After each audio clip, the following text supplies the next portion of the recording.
Hi, my name is Larry, and I'm with NanoTech Coatings, and I'm here to talk about our nanotech products. What we have here is nanotechnology products that are for wood, quick seal and enhance, which is for our concrete products and masonry, anti-graffiti, very popular one, marine coating, metal coating, stone coating. Here's our catalyst that works with a few of the more powerful and stronger sealers and coating. And also circuit coating. This is just a few of what we have. We have more than this. And we want to discuss today some of the questions that have been coming across. What makes our products different than all the other coatings out there on the marketplace? Now what we're going to do is we're going to take a look at a couple of things. First of all, we want to look at molecular attachment. With molecular attachment, we want to know how is molecularly bonding, and a little science lesson here as the text kind of explained it to me.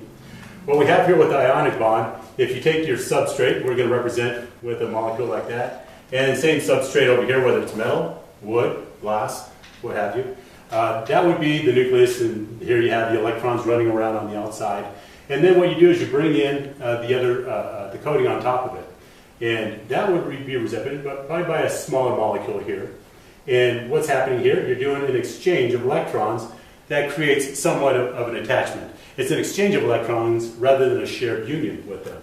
What you have with a covalent bond, you'll introduce your molecule with that coating on the nano coating, and it will share the electrons, so that becomes a union. It is permanent. This is continuously changing, exchanging back and forth, and you don't have the permanency. You have more of a temporary bond versus permanent. This is covalent, and that's your ionic. Now let's talk about the strength of the bond in what happens when you put it on your substrate. The substrate, what I'm talking about, would be, again, wood, metal, glass, paint. But if you take a closer look at it, this representing your substrate here, and the flat surface that we think is flat, the naked eye says it is, but when you look at a closer level under a microscope, what you're going to find is that smooth-looking surface is actually quite jagged. And depending upon what you're looking at, has a lot of places where things can grab on. That's why dust will collect on a glass surface and hold on there. That's why you put wax on it, so it'll make an even surface and fly off or come off a little bit easier. Now that's your substrate. Now we're going to go to the coating that you're going to put on top of that substrate, which we're looking at anywhere from 0.1 to 2.5 mils thickness. So you get an idea of the thickness that we're dealing with on here. And we're going to represent that by this purple here. This is how the coating will go on.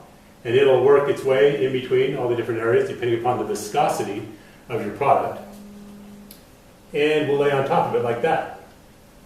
Now what's going to happen is your ionic bond is going to pick particular points where it's going to have a strength of bond. That's why it sticks. And you know it sticks because you've used it and it stays there for a year or 2 years. But pretty soon it oxidizes and you have to replace it. Things attached to it and it gets dirty and it wears down. And mainly because of the bond that it has on there. It doesn't have quite the bond that the covalent would.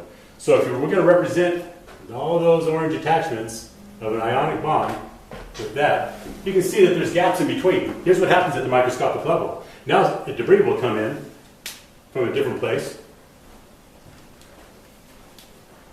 And we'll represent it with here. And it comes in, and these are all the gaps that it can fall in and attach to the substrate down below. Whether it's water, oil, grease, any of your hydrocarbons, acids, food, beverages, etc. It finds a place to attach inside there. That's why it's harder to remove or doesn't quite hold it back the way you'd like it to. Now let's compare that with what a covalent bond will do. A covalent bond is going to go in at every molecule and it's going to attach as a permanent union. So now you're going to have, for every point of a union of an ionic bond, you're going to have thousands of bonds that are occurring with a covalent bond. So it's the difference of how much attachment you want on your bonds. 1 or 1, 2, 3, 4, 5,000 between each given point that you're going to hold on to. So that makes your covalent bond the more permanent bond, and the bond of choice, of course, with what we're looking at. When we look at the abrasion test, it really proves it out. So this is just top-notch above it, and will take care of you for the long term.